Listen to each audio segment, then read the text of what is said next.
Entonces, Creo que esa era otra Carmen. era otra. Carmen era de otra sesión, de la sesión anterior. Oh, ok. Ah, La ponente Carmen García, no sé si está por aquí. ok. Bueno, entonces, pues vamos a tener más tiempo para preguntas y conversación al final de mi ponencia. Como dije al principio, mi nombre es Nicasio Urbina, soy profesor en la Universidad de Cincinnati. Voy a compartir también un documento. A ver. Y mi trabajo en literatura latinoamericana con concentración en literatura centroamericana. Pero he escrito también sobre escritores, digamos, de muchos diferentes países de América Latina. En esta ocasión voy a hablar de la novela más reciente de Mario Vargas Llosa, Tiempos Recios. La nueva novela de Mario Vargas Llosa, Tiempos Recios, Alfaguara 2019, narra la historia del golpe de Estado ocurrido en Guatemala en 1954 para derrocar el gobierno de Jacobo Arbenz. Esta es una novela muy bien narrada, como todas las novelas de Vargas Llosa, pero que no presenta la complejidad estructural que ha demostrado manejar en otras novelas como La Casa Verde o Conversación en la Catedral. Esta es una novela bastante lineal, donde los capítulos de diversas extensiones narran un hilo narrativo de la historia sin mayores digresiones ni complejidades narrativas. En ese sentido, es una novela fácil de leer, relativamente sencilla en su lenguaje y en su estética. No es una novela que hace alarde de proezas narrativas, sino que más bien quiere presentar un punto de vista político e histórico. Tiempos Recios es una novela que quiere demostrar que el gobierno de Juan José Arévalo y el subsiguiente de Jacobo Arbenz no eran gobiernos comunistas, sino verdaderos gobiernos democráticos, interesados en modernizar Guatemala, interesados en desarrollar instituciones fuertes y democráticas parecidas a los de los Estados Unidos. Gobiernos interesados en mejorar el nivel de vida de los indígenas guatemaltecos, de la inmensa mayoría de guatemaltecos pobres, sin tierra, sin acceso a la educación y la salud, y que los Estados Unidos cometieron un grave error al apoyar los intereses de la United Fruit Company y unos cuantos terratenientes en detrimento de las grandes mayorías de guatemaltecos. Este sentido, podemos decir que la novela de Mario Vargas Llosa se sitúa en la línea de su pensamiento liberal, expresado en varios de sus libros de ensayos, particularmente en La llamada de la tribu, de 2018, donde defiende el pensamiento de grandes liberales como Adam Smith, José Ortega y Gasset, Friedrich August von Hayek, Sir Karl Popper, Raymond Aron, Sir Isaiah Berlin y Jean-François Revel. Algunos críticos han tildado a Vargas Llosa de ser un hombre de derecha o de haber traicionado la causa de América Latina cuando se separó de la Revolución Cubana y empezó a criticar a gobiernos de izquierda. En mi opinión, Tiempos Recios demuestra que este no es el caso. Demuestra que Mario Vargas Llosa tiene un pensamiento netamente liberal, capaz de criticar y juzgar las cosas positivas de los movimientos y gobiernos progresistas y la valentía y la fuerza de carácter para denunciar las cosas negativas que estos gobiernos hacen. En ese sentido, pienso que es uno de los intelectuales más balanceados, valientes e integrales que ha dado América Latina. A diferencia de muchos otros escritores populistas que han hablado mucho de derechos humanos y de respeto a las libertades individuales, pero que apoyan regímenes represivos donde se restringe la libertad de movimiento de las personas, donde se viola la libertad de prensa de los ciudadanos y donde todavía se trafica con prisioneros políticos. La invasión a Guatemala en 1954 ha sido presentada por los Estados Unidos y por algunos historiadores como una lucha dentro del contexto de la Guerra Fría para evitar el asentamiento del comunismo soviético en el continente americano, o como una invasión motivada por defender los intereses de la United Fruit Company. Mario Vargas Llosa es ampliamente conocido por sus ideas políticas que algunos tildan de conservadoras o neoliberales y otros las consideran liberales o de centro. A partir de los años 60, Vargas Llosa declaró su oposición al socialismo y al comunismo internacional.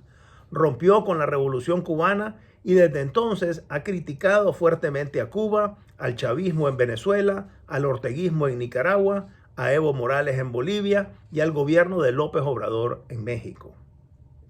En tiempos recios, Vargas Llosa está proponiendo que los Estados Unidos traicionó su propio principio de democracia, la propia esencia de su forma de gobernar al derrocar el gobierno de Jacobo Arbenz. De esta manera, Vargas Llosa está demostrando ser consecuente con su pensamiento liberal y democrático, defendiendo a los gobiernos limpiamente electos de Juan José Arévalo y Jacobo Arbenz. Ahora bien, si la novela tiene un fin político y desea demostrar una hipótesis, nos encontramos frente a una novela de tesis, una novela donde el principal objetivo es presentar una posición política y no crear una verdadera obra de arte que en cierta forma cambie el curso de la narrativa hispanoamericana. La larga trayectoria intelectual de Mario Vargas Llosa ha demostrado no solo su capacidad narrativa, sino también su impresionante solidez intelectual.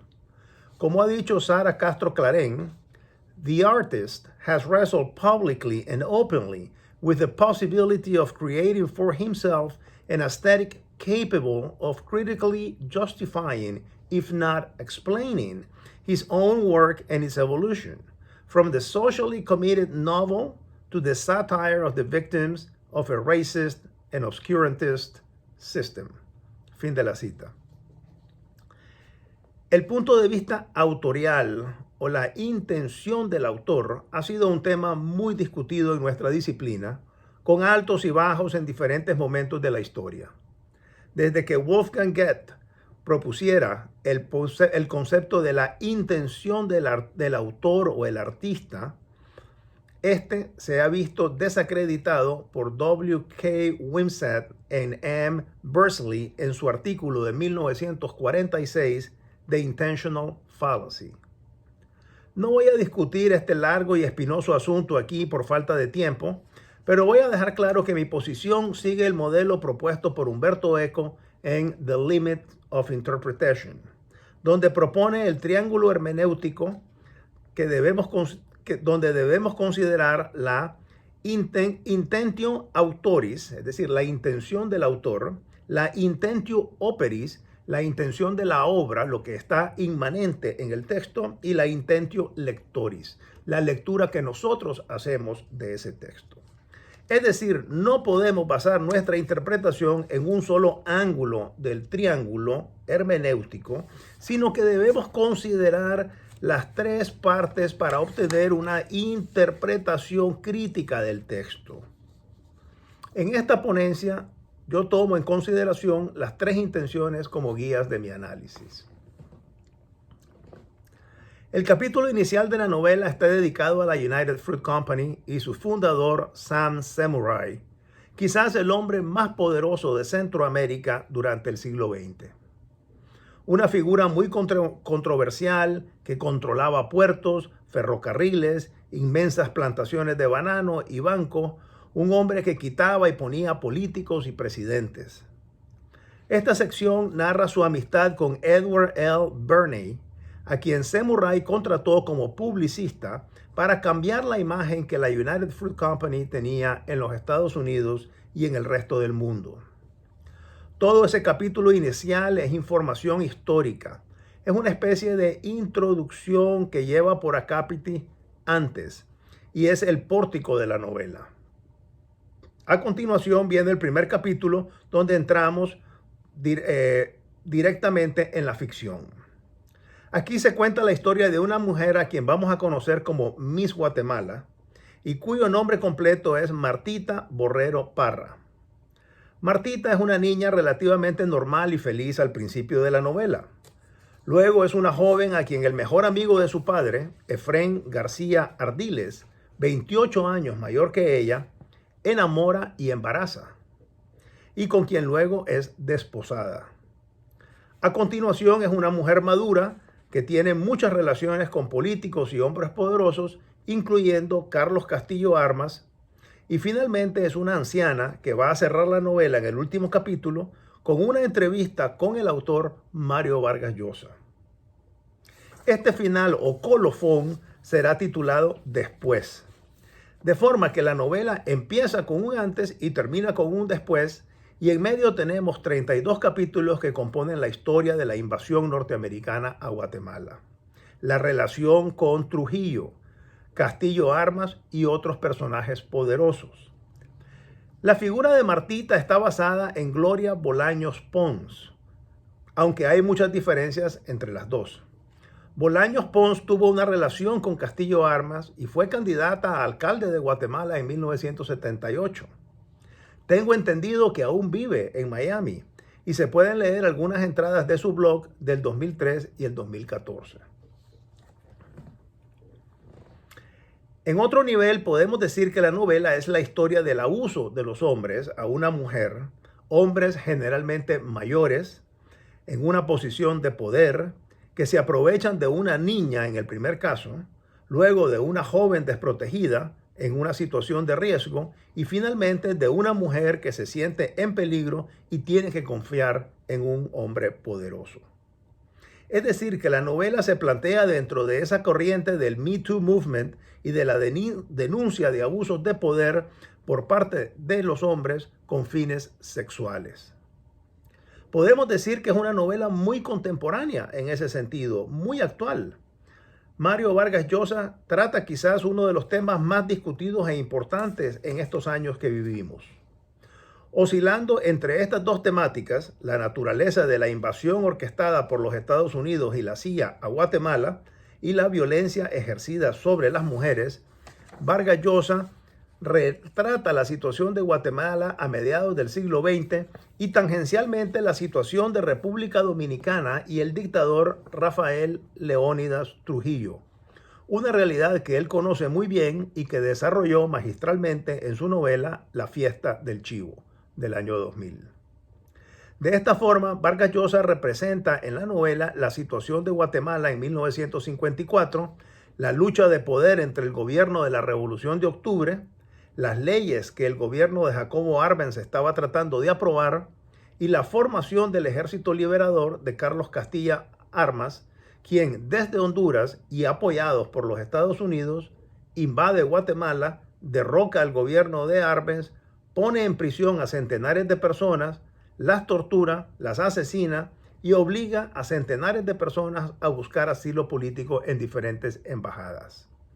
Castillo Armas revierte muchos de los logros del gobierno de Jacobo Arbenz, restituye a la United Fruit Company sus enormes privilegios y establece de nuevo un régimen clasista, racista y retrógrado en Guatemala.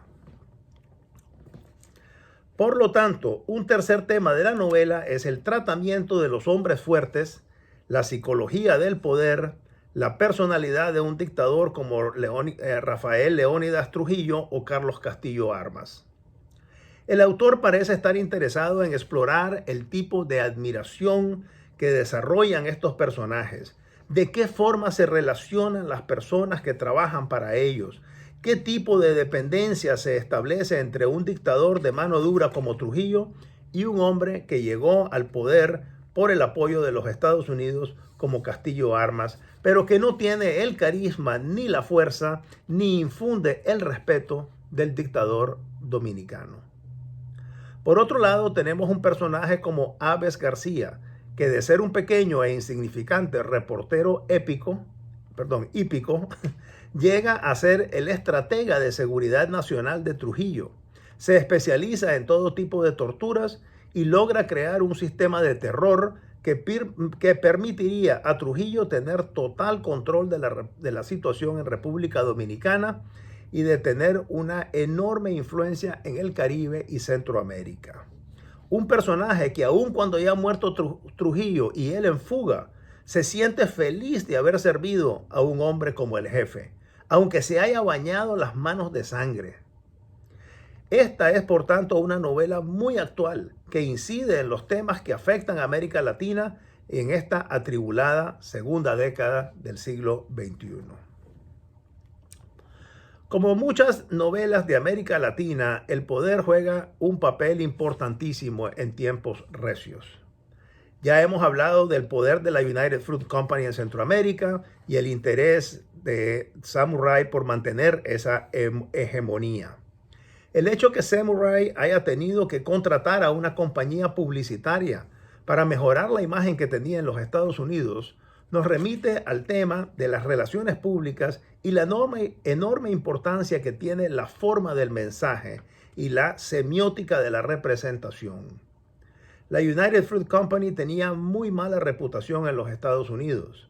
Estaba asociada con el tercer mundo, con América Latina, y de ahí vendrá la imagen de Banana Republic.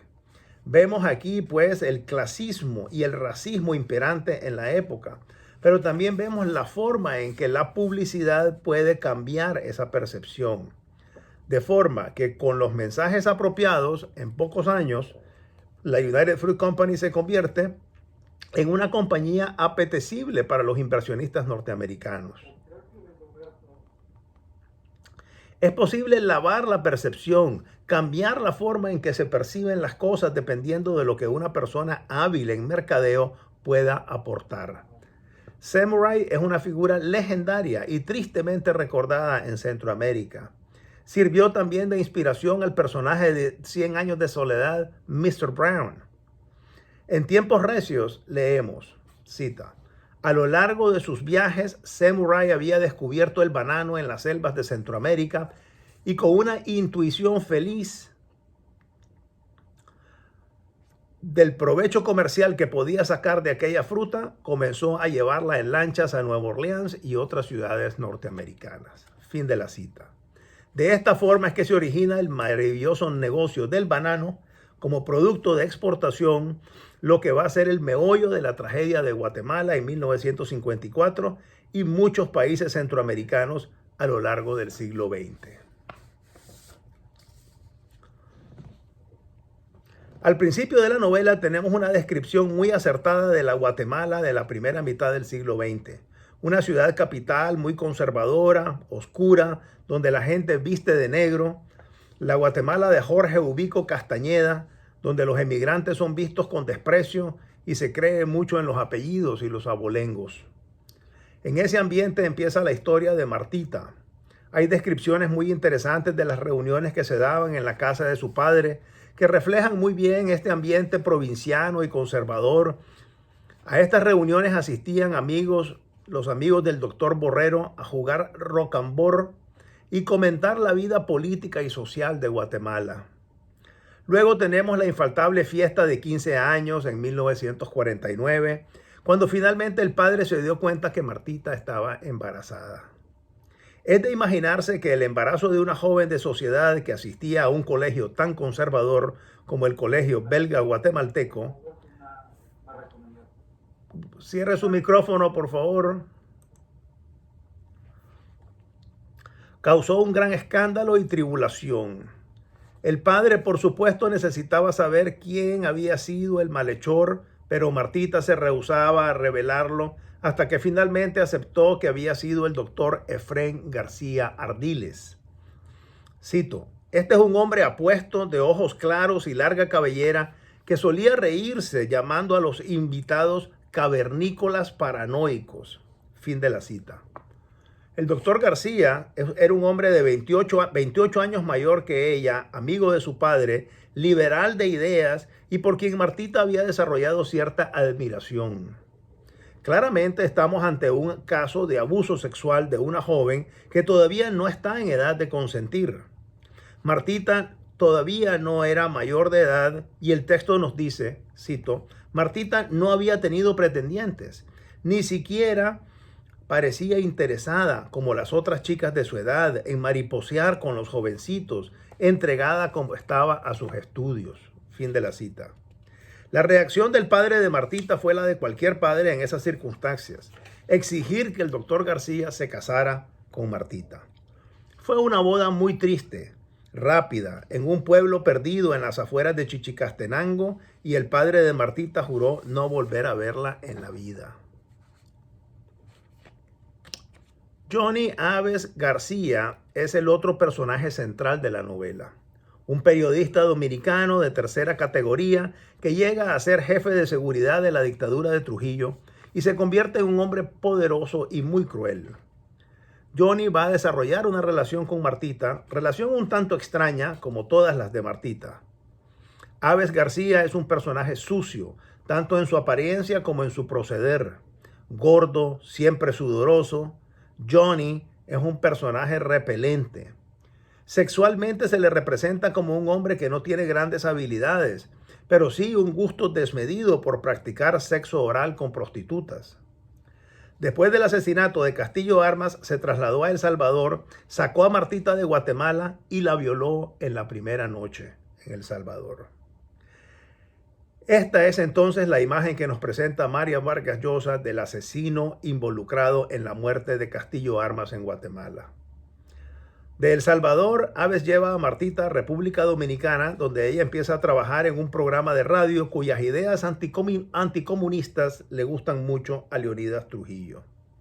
Después de la muerte de Trujillo en 1961, Aves García empieza un peregrinaje que lo llevará a Japón, París, Estados Unidos y finalmente a Haití, donde ya con una esposa y 2 hijas, tiene que buscar alguna forma de ganarse la vida a pesar de tener $1 millón que había ido guardando de sus fechorías. Ese dinero demuestra no ser suficiente y Aves García pasa por una serie de vicisitudes para conseguir trabajo. Fue así como terminó trabajando para Papadoc Duvalier en Haití. Pero poco tiempo después se vio involucrado en una conspiración por parte de la hija de Duvalier. Falta poco. Conspiración que fue pronto descubierta por los servicios de seguridad del dictador haitiano. Aves García termina asesinado por un comando de los muy temidos Tontón Macut. Esta historia, sin embargo, no queda confirmada en la novela. Hay siempre un nivel de incertidumbre por medio del cual se establecen otras versiones al final del capítulo. Tenemos el ataque de la Guardia Pretoriana de Duvalier, donde literalmente el narrador afirma: los Tontón Macut saltaban ahora como bailando sobre los cadáveres de las 3 sirvientas y de lo que quedaba de ellas. Aves García alcanzó a ver que tenían sangre en las manos, en las caras, en las ropas, en los garrotes, y todo aquello parecía más que una matanza, una fiesta bárbara, primitiva, un ritual. Fin de la cita. Sin embargo, más adelante leemos: aunque Johnny Aves García, ni Cita, ni las niñas vieron al final de todo aquello, sí lo vio una testigo, la evangelista Dorothy Sanders. Fin de la cita. Este final de Aves García a manos de los Tontón Macut es una forma de justicia poética. Es una forma de completar el círculo de un hombre que ha hecho tanto daño en diferentes partes del mundo. No obstante, en el epílogo o en el capítulo titulado Después, cuando Mario Vargas Llosa se entrevista con Martita, hay una referencia a una visita que le hizo Aves García a Martita en Washington, D.C. De esta forma queda desmentida o puesta en duda la historia contada en el capítulo anterior. Hay una indeterminación en el final de la novela. Hay un entresijo, una apertura en el significado de la conclusión. Este final del personaje Aves García nos lleva a cuestionar también la intención autorial y nos lleva a poner en duda las verdaderas razones por las cuales los Estados Unidos invadieron Guatemala. La participación de la CIA dentro de todo este tinglado que plantea la novela corresponde, por supuesto, a la participación de la CIA en el ataque a la democracia guatemalteca. La invasión de 1954. Pero el final indeterminado de Aves García de cierta forma refleja una indeterminación en la novela y en la intención autorial. En ese capítulo también podemos leer: Los tres coincidimos en que fue una gran torpeza de Estados Unidos preparar ese golpe militar contra Arbenz, poniendo de testaferro al coronel Castillo Armas a la cabeza de la conspiración. El triunfo que obtuvieron fue pasajero, inútil y contraproducente. Fin de la cita. Podemos asegurar aquí que aquí está la tesis de la novela. Vargas Llosa ha escrito una novela para demostrar la contradicción en la que incurrió Estados Unidos y el precio que tuvo que pagar el pueblo guatemalteco y latinoamericano en general. Y vuelvo a citar el final de la novela. Hechas sumas y las restas, la intervención norteamericana en Guatemala retrasó decenas de años de democratización del continente y costó millares de muertos, pues contribuyó a popularizar el mito de la revolución armada y el socialismo de toda América Latina. Jóvenes de por lo menos 3 generaciones mataron y se hicieron matar por otro sueño imposible, más radical y trágico todavía que el de Jacobo Arbenz. Y para terminar, en su libro de 1990, Sara Castro Clarén señalaba ya el círculo ideológico descrito por Vargas Llosa desde La ciudad y los perros hasta El hablador. En las novelas más recientes sobre dictadores y políticas latinoamericanos, podemos ver la reafirmación de su ideología liberal y democrática, capaz de criticar a los Estados Unidos cuando protagonizan un golpe de Estado como el de Guatemala en 1954, a Bélgica con su racismo y su política esclavista en El sueño del Celta, o a Leónidas Trujillo en La fiesta del Chivo. Podemos ver, por tanto, a un escritor comprometido únicamente con su forma de pensar y su arte literario. Muchas gracias.